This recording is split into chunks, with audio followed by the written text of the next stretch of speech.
Very nice. Thank you. Welcome everybody to the Calligram podcast, aka the Five Fun Film Friends Films podcast. Today we have a very special episode because we have the man, the myth, the legend, Jack T. Murphy with us today. Jackson. You're very welcome. If you're listening to the podcast, you probably hear us mention Jack T. Murphy quite a bit. He's one of the Calligram boys, lives in Melbourne, so hasn't been able to come to the podcast, but we are all coming together for Taylor's wedding, so we managed to get Jack on the podcast today. How are you? I'm good. It's good to be in town. It's good to catch up face to face. Yes. Get on the podcast, long-time listener, big fan. Thank you. I tune in every other week. Good. Sometimes. Every other week. We're not doing weekly episodes yet. That is true, yeah, that's a good point actually. Jack makes all the thumbnails for the podcast. He does all the graphic design. And he does a damn good job at it. Oh, thanks, boys. You're welcome. Now, you also may be wondering where Isaac Broderick is today. Tragically struck down with a case of silly boy fever. Silly boy fever. He's been a bit goofy, a He's little in bit the silly. corner of the room watching TikToks. Eating gummy bears. Basically pulling a sickie on the podcast today, but is still in the room. I'm sorry. Well, we wanted to bring Jack on the podcast today to talk a little bit about acting, so we're going to do that. And so that leads me to my first question, Jack. So you are a professional actor. You've been doing it for quite a while. What was the first inkling that got you into acting? What made you want to do that?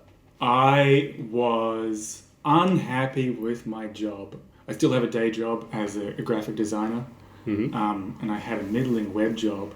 And I was considering what are the things I could do with my life, because the prospect of sitting at a desk for the rest of my time was upsetting to me. And I started looking at all the things I liked and things I wanted to do, and movies have been something I've always been interested in. And I guess I had this itch at the back of my head that acting could be something I might like, but at the time it seemed too out there. I didn't have any performing experience. I'd never done anything like that before. It seemed like it was like a bridge too far.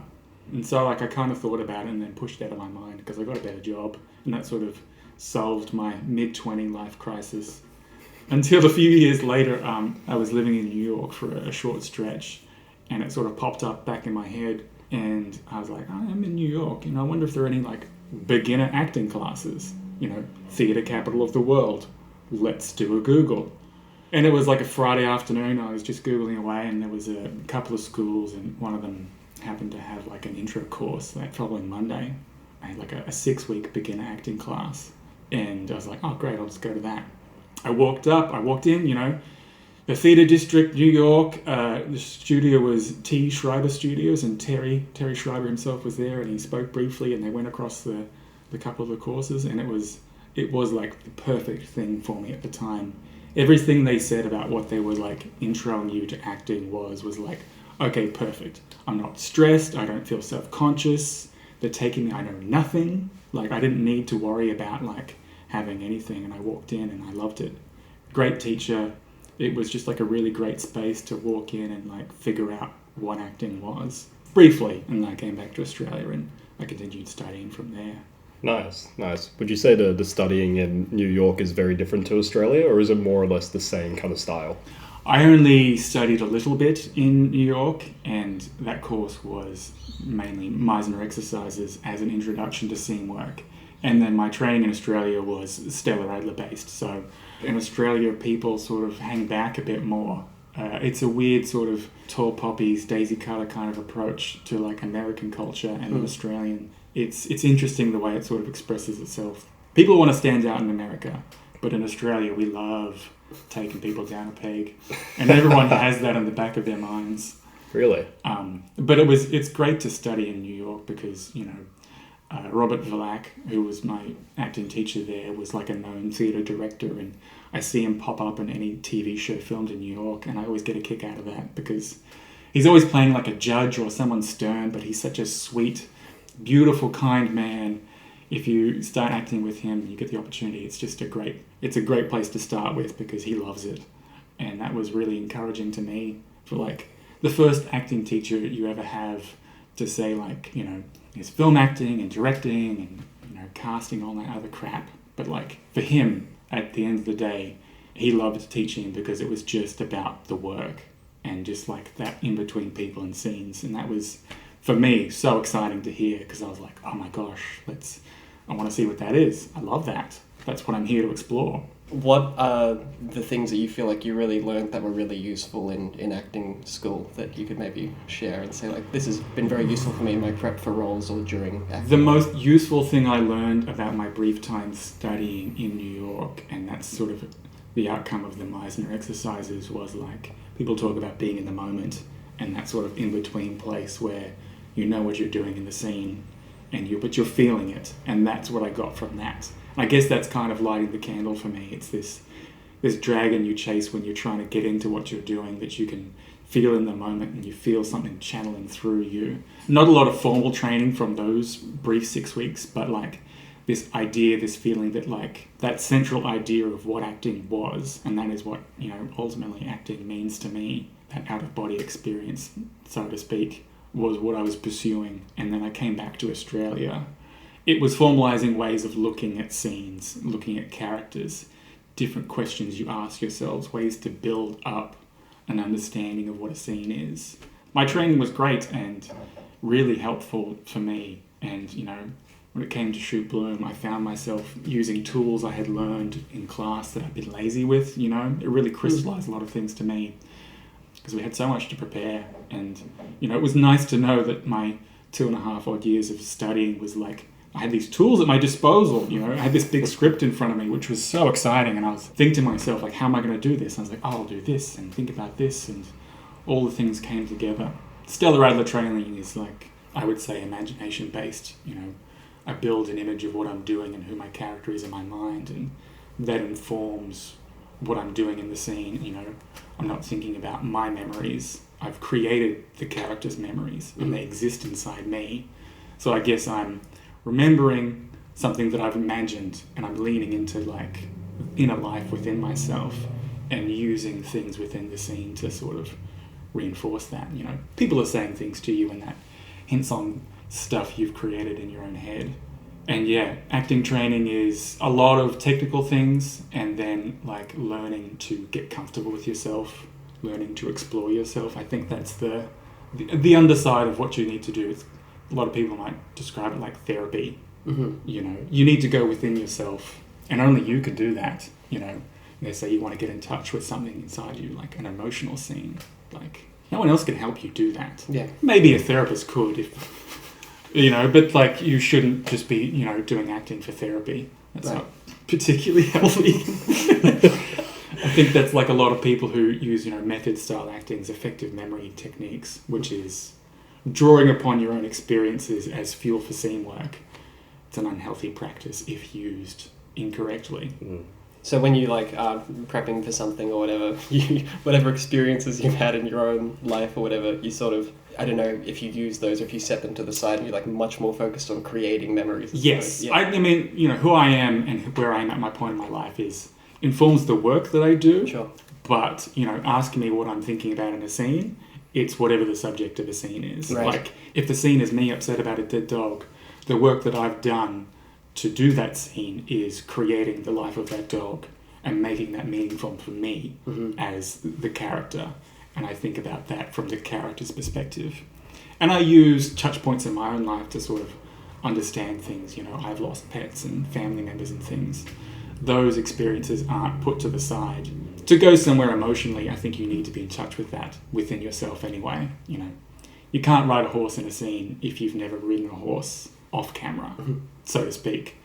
So for me, it's all about creating the inner world of the character and making that as full as possible. So I have all of that information available to me in a scene, and whatever I'm feeling in the moment, whatever, a line delivery from another actor or something I see in the scene and like the way the scene has been set can fire in me and I can react to that in the moment. Right. It's kind of, approaching it from two perspectives, having resources and then being available to, the scene at hand. Mm. Cool. I'm sorry if this is sort of like the same question, no, like the same answer, but like, okay, you get a role, you get a script, you've just got it, you haven't read it yet. what do you do? Like, what's the first thing you do, and what's the process? Like reading a scene, Or like a whole, like you get a whole script. Read it. Thing that yeah. And like at least twice. Yeah. You know, if it's a long feature script, obviously it's a lot to read in one sitting. Sure. First time you read it just to sort of get a feeling. A good script will speak to you, like any piece of text. I was talking to my parents this morning. You know, when you read a good book and it just sort of appears in your head and you start to sort of imagine it. Mm-hmm. And so if you have a role in mind, like you've got or you've been cast or you're going to be cast for, you know, you start to imagine that as soon as you start sort of building ideas. And then usually it's my second read through, I start making notes. Anything that jumps out, you just want to make sure it's put down. And then I guess it's kind of just like reading it again and again. And then, you know, and then like the scene work happens. Mm-hmm. I start with a scene. What are my objectives? What are my obstacles? Where have I come from? Where am I going? I guess kind of all acting work is that on different levels. Mm-hmm. On a scene, where was I before? Where am I going? In the, you know, half the film, where am I going? Where am I come from? All that kind of stuff. And you just keep asking those questions until what I'm looking for at the end of the day when I'm going to shoot or perform anything is having no questions about what I'm doing. I want to know 100% at every given moment what I am doing, what I could be doing, what I could be thinking about. I want to have an answer. Right. And I think that's my training, but that's also me as a person. Like, I like getting my head out of the way so I can access, you know, my guts. Some people act with just their guts, you know. I've heard that described, head actors and heart actors. Mm-hmm. People who just act on instinct and whatever else. I don't know, they sound like fucking mavericks. But I do everything in my head so I can get it out of the way, and then I can, you know, stop thinking about things, stop stressing about things, and just sort of relax. And that's when I think it allows yourself to open up to whatever the scene is, and allows yourself to relax into that moment and find that groove or find that sort of emotional tone, you know. Right. It's all about sort of prepping myself to, you know, do what I think I need to do. And so obviously as an actor, you're working quite closely with the director of the project. And I imagine after... Hopefully. Not every director wants to work as closely with you. Okay, sure. Or is interested in what you're doing, or maybe you're not interested. I don't know. Depends on what it is. Okay, well, I'll follow up with that. With what sort of director do you like to work with? What makes a good director for you to work with?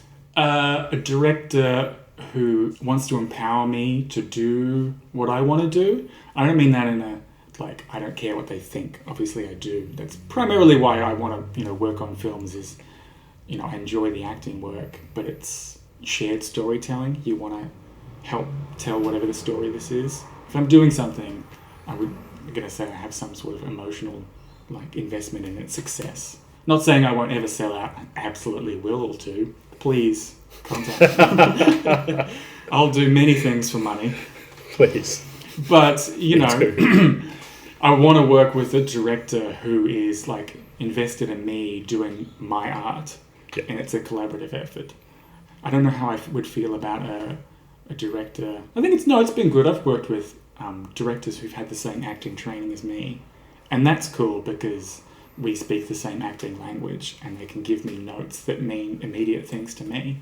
Usually there's some sort of translation about, like, from a director's note, I interpret it and then I make an adjustment to the work that I'm doing inside me. You know, maybe you say slower. And for me, I would want to interpret that through what my character's doing. I don't just want to be slower. I want to know why I'm slower. And that way it's intentional because, you know, particularly film acting, the camera is a magnifying glass and it records everything, so you want to make sure what's recorded is precious and perfect. Mm-hmm. But one thing I will say is I did enjoy about working with Noah is that he did this with me, is empowered me to be like... Apparently I did something, yeah. Yeah, I enjoyed working with you, you know. You were sort of there, allowed me to do what I wanted to do. You know, creatively, you were invested in me being the artist, Mm-hmm. which is great because a lot of, you know, student films and amateur things, the directors aren't as invested in you as a performer. They've got something want to get made, and, you know, various inexperiences and stresses and budgets and things. Not everyone has the luxury to sort of have that with their cast, and I think that was really nice about shooting Bloom. It was very validating for me as an actor. Was like, great, yeah, I'm the man. I'm doing the work that I want to do in a way that felt good to me. So that was cool. I feel often like I've been on a lot of sets where I am not the director. And I feel a little strange when I see directors giving actors direction that is like, I'm just listening to what these people are saying, and I'm just like, look, I'm not an actor and I haven't done much of it, but there's no way that that's helpful. Like, just listening to what these people are saying, because I don't feel like I have like the right very much to like tell you to, or tell any actor really, to like change their performance too much. And like part of that's because like, if I cast you, it's because you're already doing what's really good. That's a saying, 90% of directing is casting. Yeah. And most of the time for me, it's literally just like watching the performance in the context of a movie. So if I'm watching the performance, like a lot of the times what I'm thinking is like, it feels like in this scene, maybe these two actors are saying these lines back and forth, but they're just like waiting for the next person to maybe finish saying what they're saying, and then they have to respond. Where I feel like watching the movie, I would have to go, now this person would think for half a second about their response before they would say it. Sometimes I feel like a lot of the direction I try and give is more just like in service of maybe the movie, so it's like more technical sort of based direction. It's like, please slow it down by like 20% or something like this, because I feel like a lot of like me being like, here's this like huge emotional director speech to you. It's like, that's not help. I don't feel like that shit's helpful a lot of the time. Maybe in pre-production, but like on set when we're like in the middle of something, I feel like doing that is just, yeah. I'm probably wrong about this, but I definitely have this feeling if you're making, big emotional changes to like an actor's performance on set, or you're asking them to sort of turn that on, it's probably too late. Yeah. I know it, and maybe that's just the way I would approach something. Like, if I didn't have that tool ready to be used, I might not be able to deliver it. Yeah, right. Which is kind of what all the different acting trainings are at the end of the day. Tools to use to get certain responses from yourself. Sure. So, maybe thinking about your dead dog is useful that one time. But probably not going to be forever. Right. You'll get over it eventually, and so that's why I guess effective memory is not really the best tool to build a career around. Gotcha. When you look at like upcoming projects or like things that you might want to audition for, or parts that you might want to play or things like that, I guess the question is like, what do you look for? But like, are there specific things that you look for, or just like, what are you looking for? Different things from different projects. Mm-hmm. I would take a project to move my career forward if it feels, worthy. If I think they'd be doing a nice role, or like, I think artistically, things in films that I would want to see. Mm-hmm. Yeah, creative challenges. I'm excited about things in the future. I have a lot of ideas around ways to prepare differently and more. So I guess like a large project for me would be something in service of like my own method.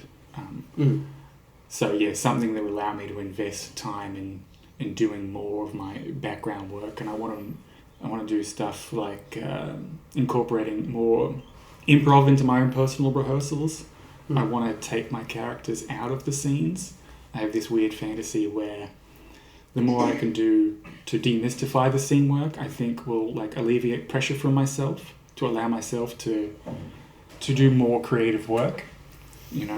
I want to do performances where no one else could be doing what I'm doing. Right. So I think it reminds me of something Crispin Glover said once. He's like, he doesn't want to do what the lines say or something. Oh, I'm butchering this quote. Okay. And it sounds really obnoxious. Sure. But it was like, if you think about a Crispin Glover performance, it makes sense. He's quite out there making choices, a bit like a Nicolas Cage. No one's going to do what he's going to do. And so I want to open up my thinking to sort of create those moments for myself. And I think it's, like a deeply like analytical process, but I want to incorporate, improv into it on my own end, because I've had success doing that in the past. Right. Sitting in a scene and being like, what if I did this? What if I did that? How would I go here? What am I thinking about? Just sort of allow myself to freely explore these moments and then have like a suite of ideas I can come to set with. I like the idea of putting me anywhere and I can do something. Like, I want that confidence in myself, which seems extreme, and I don't know how I'm going to get there. It's a bit of a reach, but like I'm excited to do that. You know, that's what I want from myself. Can you, like, because this is like, this feels like a huge thing, and I'm like trying to like understand. Can you give like an example of how doing that has helped, or even like maybe you haven't done it, or like just to explain how that process works a little bit? Oh, I can't explain it because I haven't done it yet. Right. Okay. Cool. This is like me speaking quite candidly about things that have existed in my own head. You know, this is what I think I want to do, and I guess to a degree, I'm backing myself that something will come along where I can explore like this. Sure. But, you know, this is what excites me. Yeah. You know, starring in a rom-com. I do it, but, like, that's not what I'm chomping at the bit to do. Like, I want to dive deeper into myself, you know, self-obliviation, you know. Need some really introspective, depressing roles for Jack over here. Yeah. That's what I'm hearing. I'm into it. I've done it before. I'll do it again. It just seems, you know, I'm not getting on camera to be seen. You know, that's the age-old contradiction. Is like, I'm one of those actors, I think. You know, I do want some sort of validation. I'm not... I'm a big enough man to admit that, right? But I guess the interest is in the work itself, not the outcome. Right. Yeah. Yeah. That makes sense to me. Yeah, That's no, fine. that makes sense. I mean, I get that. That's not like, I don't think all actors are just doing it to like, you know, be like, oh, look at me, I'm on camera, I'm being famous. There are some. There There are some, absolutely, and I think you can tell that. Yeah. In the work they do, in the way they conduct themselves. I don't know that. I really think that anyone who's claims they don't want to be any kind of notoriety is probably lying to themselves on some level. I think so. I don't know. Even if it's not a very direct thing, it's got to be quite satisfying to be validated successfully like that. I think it would be for me. I think the highest praise you can give me at the moment is paying me.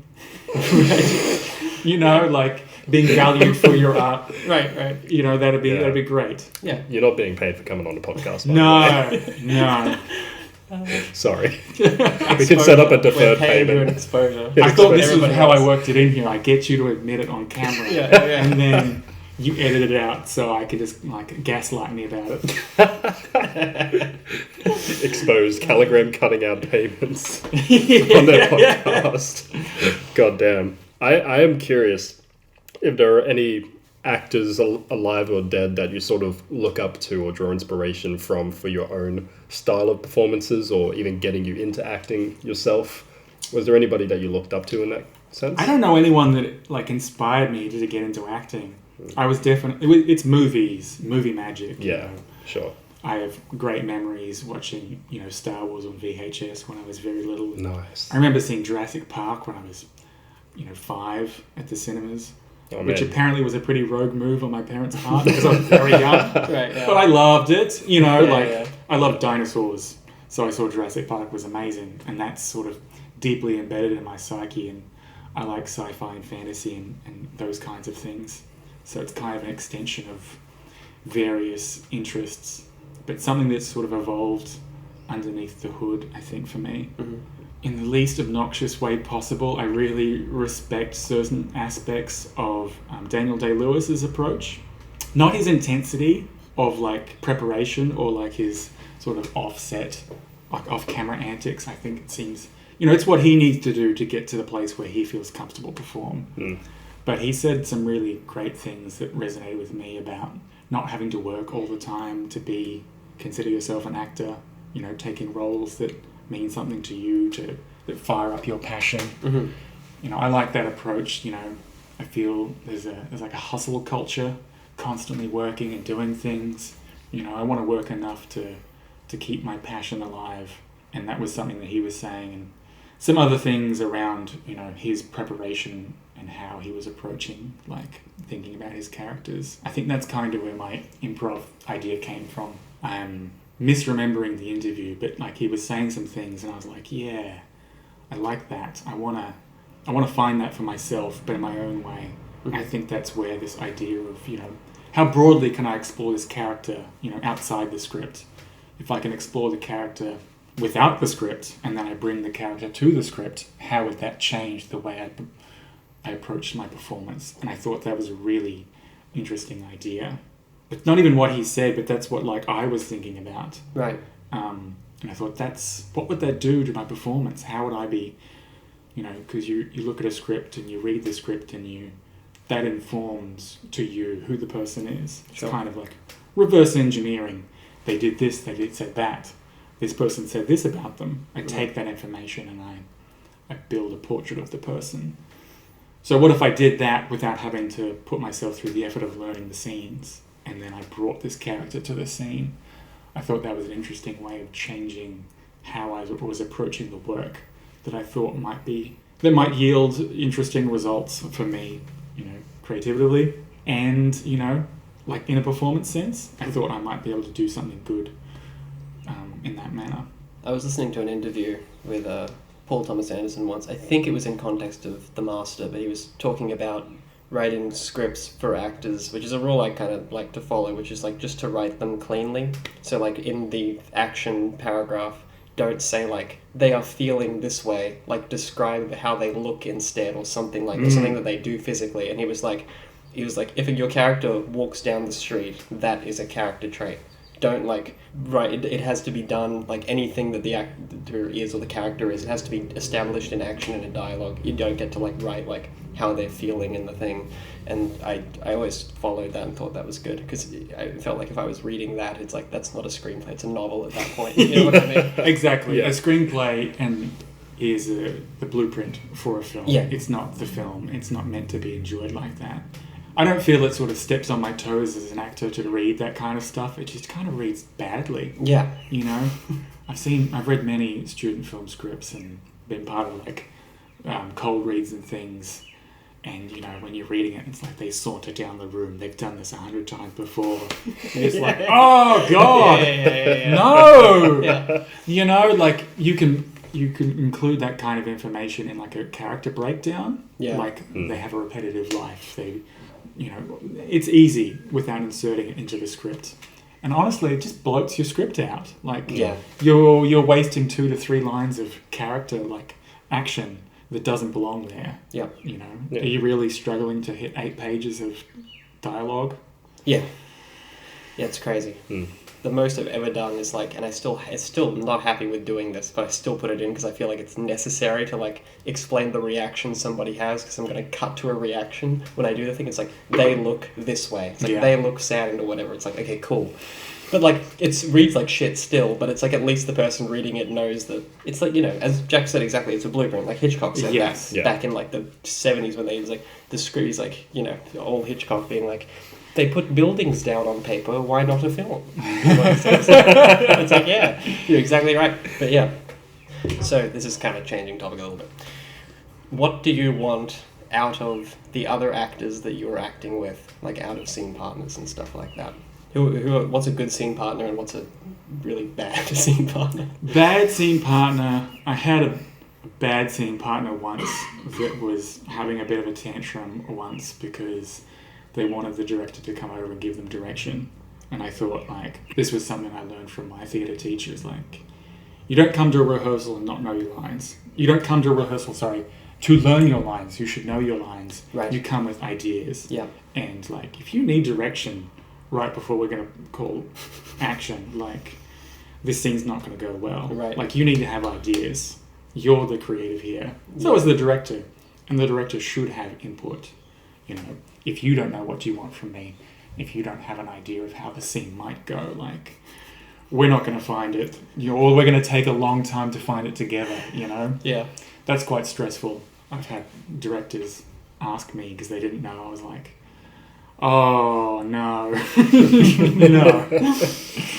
That's not how this should go. Because ultimately, like I said, I want to help you, the director, tell the story. I think commitment from an actor is good. I want them to be like giving it all, not screwing around at the minimum. I want to say like talented, or at least get it, like what acting is. Some people just don't understand what it is to be engaged in a scene and give their focus like that. Right. I feel like that is what it is. Some people you just get nothing from. It's like, I guess, doing stand-up to an empty crowd. You put it out there and nothing back. Sure. And it's a lot of work to try and keep projecting and like getting nothing in return. That's quite draining, because acting in it is itself very draining. Yep. You know, laser focus. You know, I'm giving everything I have to what I'm doing, so it's exhausting. And if the other person isn't like meeting you anywhere near that, it's frustrating. Right. Very frustrating. Do you have, I just want to know this because it might be funny for me. Do you have any like pieces of something that a director has said to you where you're just like, that is the most useless, terrible thing you could have possibly said to me? Or like inverse, where it's like, oh, that's really helpful. Do you have any of that sort of stuff that's stuck in your head? One thing that stands out to my mind was one of the Brisbane film schools. I was taking part in like a director's assessment. Okay. Where you learn a scene and you come in and you do the scene and the director directs you. Sure. And they get graded on their direction of you. In front of like a panel or marking? Oh, just like one teacher. Okay. So it's pretty, you know, like I try my best, but it's not about me. And I was prepping with another guy for this scene, and the director was trying to give us some direction, and she stopped herself and was like, I think she was asking me to like dig back in my memory or use something about myself. And she was like, no, I can't do that. That's not allowed. And it was very funny that like they'd been instructed to not ask their actors to draw upon their own lives in a scene, which is healthy. Yeah. You know, particularly for, 22-year-old young directors. You can't be trying to get volunteer actors to draw upon anything, even positive stuff. I think it's just like, leave it at the door. You know, it's just not healthy to sort of ask someone to draw upon their own life. I can't imagine. It's opening Pandora's. You don't know who I am or what exactly, I've got. You're right.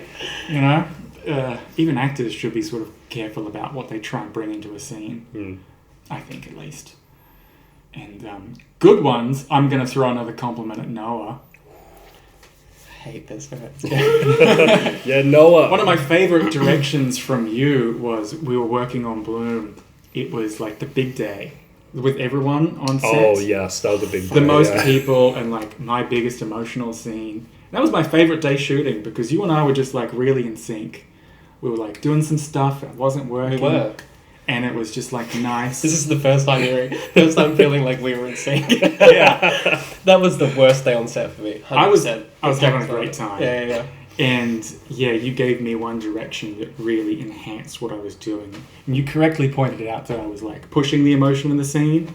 And I was like, damn it, I am. This isn't how you sort of go about what it was. And Sounds like my direction. It did. But it was perfect in that context, because it meant that like whatever other bullshit I was trying to do to like, oh, I'm acting, doing that was like, I was just like, fuck off, Jack. And it was just about listening and paying attention to the scene, and it allowed me to engage in a way that was just like, mwah. I was like, get out of your own way. Do you remember the scene, or are you just not saying because spoilers? Yeah, spoilers. Okay. I do remember. Can you say the scene without spoiling it? In the... Okay. It was like, he was talking to me, and right. It just meant that like, instead of trying to think about reasons to emote and whatnot, I was just listening to him, and it allowed the weight of what he was saying to hit me. I told you to look at him, I think. Yeah, that's it. Yeah, we had done like a bunch of takes, and you were like, not look. You were like looking at the crowd and stuff. Yeah, and it was just like fucking mugging it up. Yeah. Well, it was just. I didn't think it was like poor acting at any point, but I just remember watching the scene because I think I was watching it on the monitor because there was too much shit going on that day. Like I don't like to be at the monitor, but like I was watching it on the monitor. And I was just like, I know I'm going to stay on this sort of in the edit, I'm like, and if I'm watching this, and like, this doesn't work in a movie, like, so I was just like, why isn't this working? And I was just like, I feel like you need to just stare at the guy. And it's stolen from Barry Lyndon, But that's how I knew where to get that from. It's Yeah. just like, but there's like a scene in Barry Lyndon where he gets chewed out, and his response is to like stay laser focused on the person who's chewing him out, and it works so much better because it's just like you can see everything behind his eyes because his face isn't moving. It's just like, oh, I know what the fuck's going on here. Yeah. And it was a similar sort of presence. I was like, yeah, do that. It's easy. Yeah, and it worked visually, but it also Yeah. worked for me emotionally. There you It go. allowed me to, sometimes, it's hard to get out of your own way because you think you need to do more and rah, rah, rah. Mm-hmm. But that was a great moment for me. I love, like, getting put in my place by myself. Any chance I can get to be like, I'm approaching a problem from this direction. Yeah. What if I do this? And then, yes, perfect. Right. I'm always looking for those solutions in whatever I'm doing. I always find those the most rewarding. Mm-hmm. And I think whenever you're at a wall, that's what I think I need to do is like, change the game, change what I'm doing. Yeah. Because, also you don't want to fall into old habits. I think as a performer, you want to have some longevity. Right. That feels important to me. I'm not an actor who wants to be known for doing one thing. So I'd like to find some variation in my process and explore new things. Yeah. Whenever I direct you, I just feel like I'm like playing with my amplifier on my guitar. It's like you just dial you up this much and you do exactly very much it. It feels like a very like I feel like mostly technical based direction because I feel like that's what I know how to give a lot of the time. And I feel like a lot of the emotional prep work, as I just said before, like, they don't want to do it on set while it's being done, but it's always very responsive from you, like in very precise amounts. I'm always like, yeah, perfect, great. So it's always very useful. Yeah. I'm looking forward to working together again. I think it'll be more of the same, but like more things, I guess. You've heard me speaking about things I want to do. Yeah. And I think I'd also want to like involve you in my process to a degree. Yeah. I also believe in a level of like separation to what I'm doing, to even like you, the director. I think if you see, like The Wizard of Oz, I don't want you to see the man behind the curtain. Sure. Like, even like on set with you, like I want you to sort of perceive my performance as cleanly as possible. Sure. If you know what I'm thinking about, even if it is quite literally what's in the scene, I feel like it might break the spell. Yeah. A little bit. And that's maybe a bit rich, but like... No, I think that's reasonable. I think, that's the kind of separation I want. Yep. I definitely want that from my audiences, Yeah. I'm pretty open to talking about my process, but like at the end of the day, there's only so much I'm going to talk about because I don't want you to see behind the curtain. Sure. And I don't mean that to me as a person, but just as a process. Sure. No, yeah, it makes sense. And at the end of the day, ultimately, like whatever I've done is irrelevant. How it's presented in the scene, in the film, is the final word. Yep. If I think the scene is about X, but the film is presented as Y, it's Y. Right. Like, I may personally disagree, Sure. but like my choices are irrelevant at that point. You can cut me up however you want and use that. That's what matters at the end of the day. Yeah. Seems like a perfect segue for Bloom, if you want to talk about that. Yeah, we can do that a bit. I'll just say, like, I think it's the same way. It's like when I did give you the script for Bloom, or when I give you another script in the future, it's the same thing where it's just like, here's the script, here's how it is, and here's what it is. You don't need to know how I wrote it. I don't need to sit here and be like, so this is this and this is that and this is how it all, you know what I mean? Like, I could explain to you the story of it and how it fits together and things that you would need to know in order to know how the character is and what they're doing, and if you're like confused by a thing, it's like, well, yeah, obviously I need to explain that. Yeah. But a lot of the elements that have a lot more to do with like, oh, what does this mean on like some sort of like metaphorical level or some bullshit, I feel like it's just like, we can talk about it, but as long as you feel like you've got it, if you really feel like you've got it, like, you don't necessarily have to tell me if you don't want to. You can, like, I'm cool, but like, if it's something that's personal to you or whatever, just keep it. Like, if you feel like you've got it, it's fine. Yeah. So many like kitsch questions I feel like I should ask. They're just like lame questions. It's like, throw a funny at me. Okay, so fuck, marry, kill. No, not like this bad. Not this. Jackson, hold my beer. This is such a terrible question, but like, I'm gonna give you like a few, and you can just choose to like however you want to answer this. It's like, do you have directors who are like named directors or who make movies that you like, that you would like, I want to work with that director, or like I want to have us work of a script from that writer, or I want to work across from that actor, or like things like that? I want to work with David Lynch. Sick. If anything, just to get him to give me a nickname. Nice. He makes great films, and I'm in love with him as a person. Yeah. I think it would be really exciting and interesting to do. His work is always so engaging on like different levels.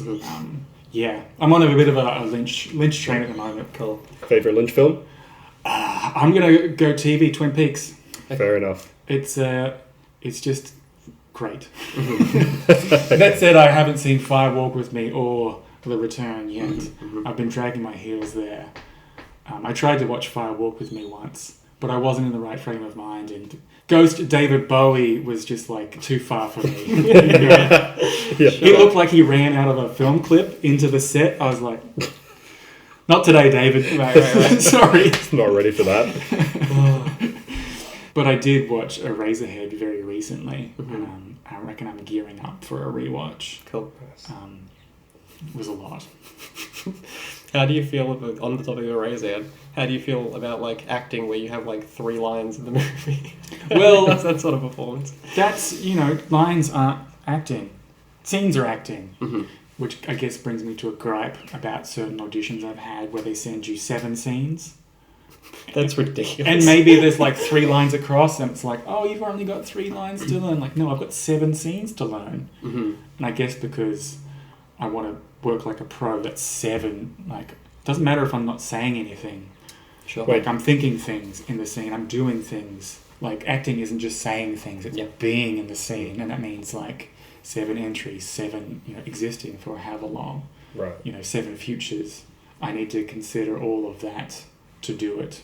To the degree I want to. I feel anything less than that is a waste of my time. I'm not acting, I'm just trying. Sure. And I want to bring as much life to the scene as possible, and that's what I think I need to do. It's how I've been trained to do it, Everything else is just, faking it. And don't get me wrong, sometimes you need to fake it. Like, right. Nothing wrong with that. Like, you do what you need to do to get the shot. If I'm not feeling it at a scene and you ask me to fake it and it looks great, my ego does not need to be involved. I will take it. Sure, yeah. Yeah. If it's not me in the scene, it's the back of someone else's head. Don't care. Movie magic. Yeah.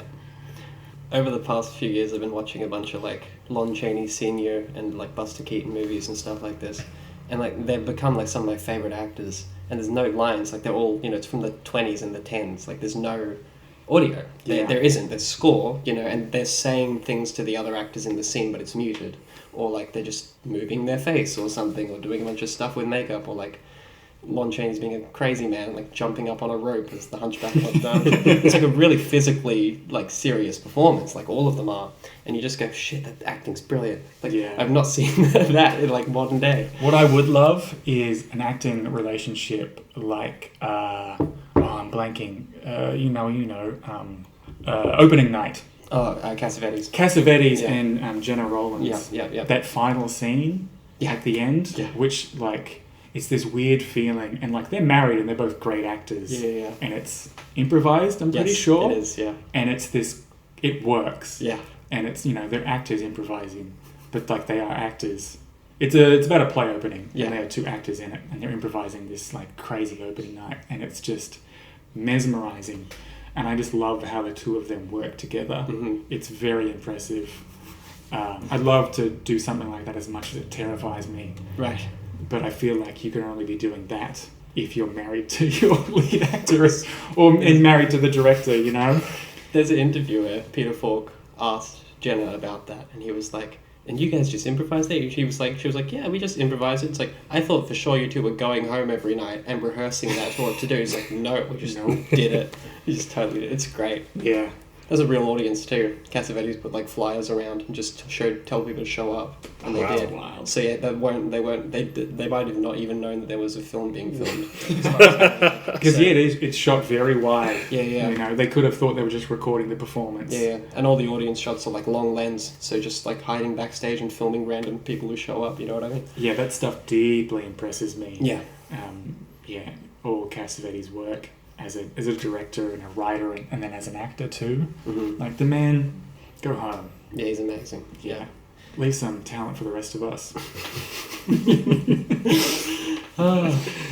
All right, thanks guys for tuning in for this week's episode of the Calligram podcast. Make sure you check in next time because we'll have Jack on to talk about his involvement in the Bloom production and how that all came to be. So I will see you next time. Thank you.